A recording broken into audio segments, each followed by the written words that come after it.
Good afternoon, my YouTube friends. We're back on the, I'm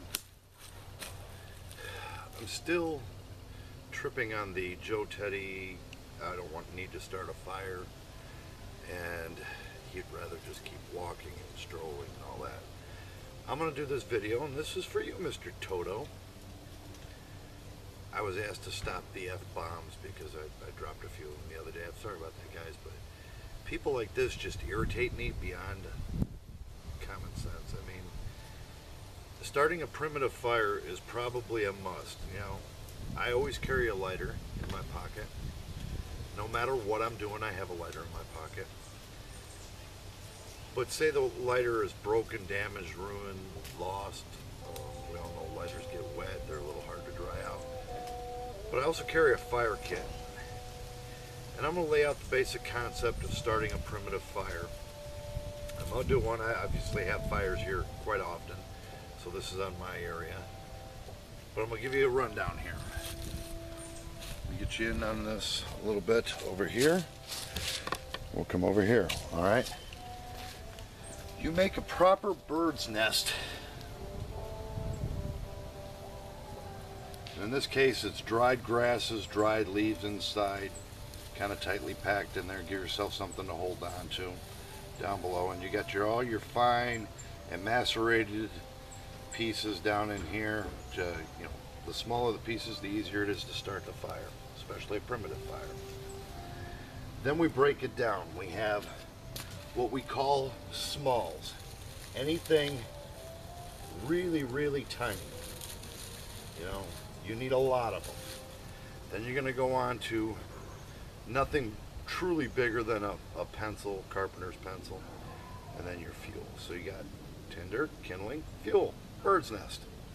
This is not a new concept. This is old concepts, okay? It's an old way of doing things. And I'm going to give you a tip, Mr. Toto. Instead of letting Matt do all of it for you, maybe one day you'll carry out a kit. This is my fire kit. I'll show you the contents thereof. There's some char cloth in here, and this is my charring tin. And you'll be able to, you know, do a fire yourself, even though you claim you don't need it. You're a fool if you say you don't. But then again, I expect nothing less from you at all. But this is more for my YouTube friends. If you want to watch, I'll show you how to make a primitive fire. So let me move the camera around, get this thing set up. We'll get our smalls laid into a proper teepee. Stay tuned, guys. As you can see, pretty much laid out my smalls, as many of them as I wanted to gather today. And do it, you know, in a teepee, kind of get it up a little bit, because you're going to get your lay right up under here. With this, okay, this is my fire kit. This is nothing more than a flint and steel kit. Magnifying glass in here, some char cloth, a couple pieces of flint, no big deal. This is my charring tin. You always make char when you're done so that you have something for the next fire. I have some lamp wick in here that's pre-charred, and I got some char cloth in here. We're going to get out a piece of char cloth here.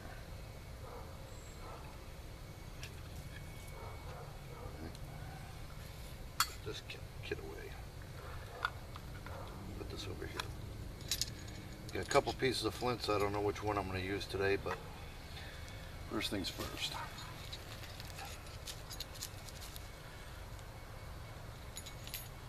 Get your tinder bundle, bird's nest.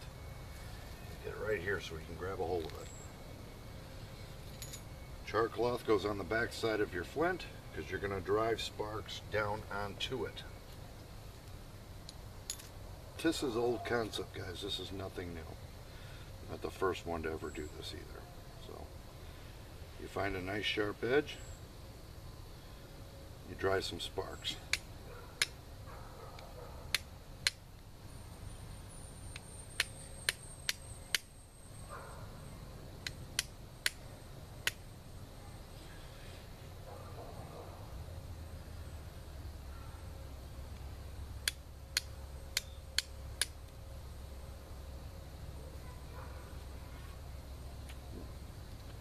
Charcoal cloth is going. See it glowing red here?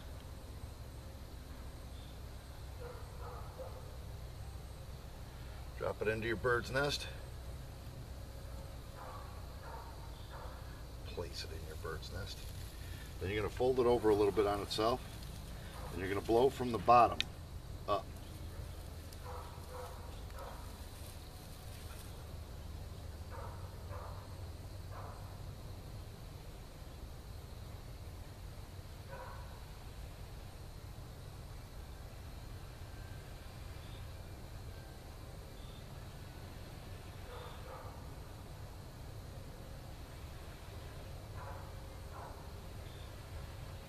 Lightly at first, so you get a lot of smoke.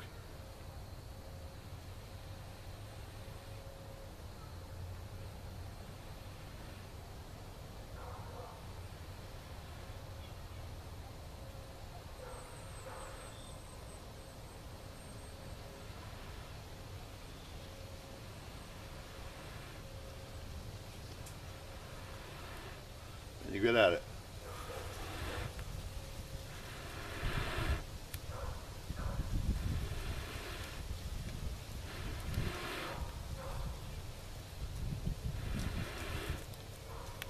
Your fire. You're gonna roll this over,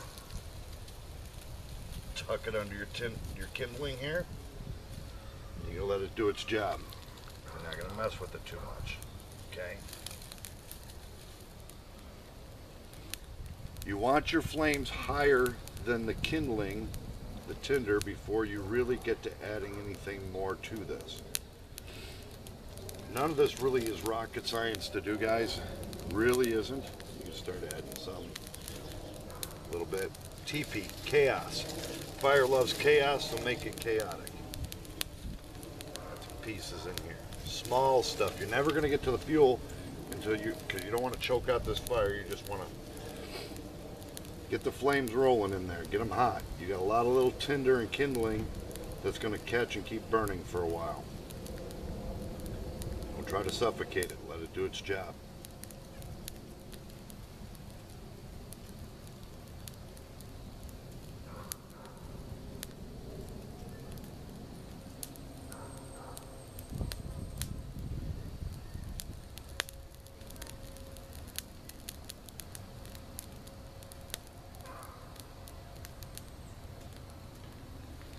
I know this concept to you, Mr. Toto, is about as foreign as learning Japanese.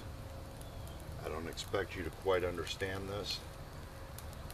But simple things like learning fire techniques, primitive fire techniques, will save your life out there, guys.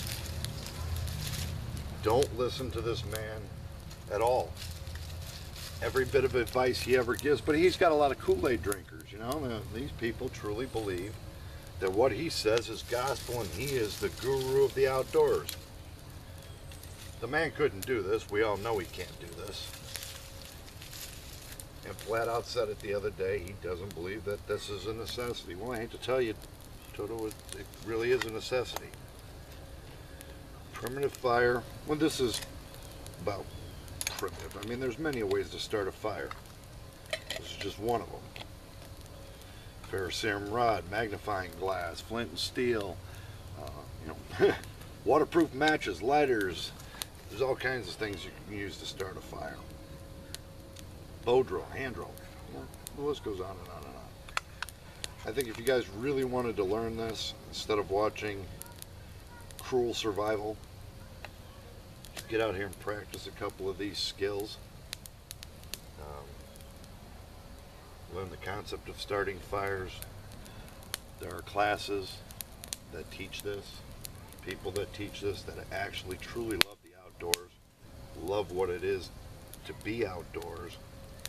You know, Joe, I could have started this whole fire with my lighter. We all know that there are ways to do these sort of things, but you don't seem to want to accept the fact that you don't have any outdoor skills. You never went to SEER school. We all know this to be a fact, so your survival skills are really a joke as far as the military. So I don't know what you're considering survival. Is it what you call hunting down the bad guys, because you're a joke. But I figured I'd give you guys this brief little tutorial on a flint and steel fire.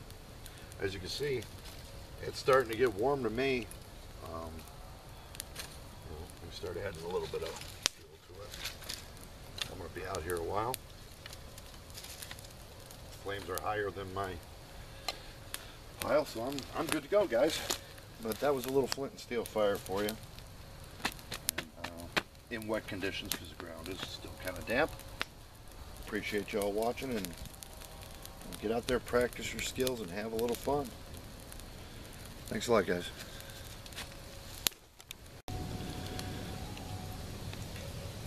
Okay, my friends, I just had to come back and make one more comment here. My 7-year-old son,